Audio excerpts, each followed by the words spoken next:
we have no objection in somebody having to take care of the Waqf board.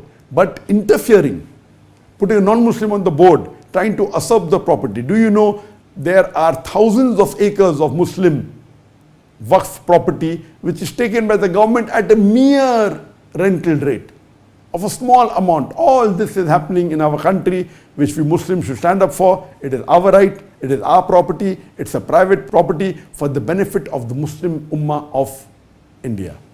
And I hope inshallah today, and see to it that the Imams of the Masjid in the next coming Jummah Khutbah, they see to it that they raise the protest and they tell the Jama'ah that see to it that we scan the code and we reject the Muslim Waqf Amendment Bill.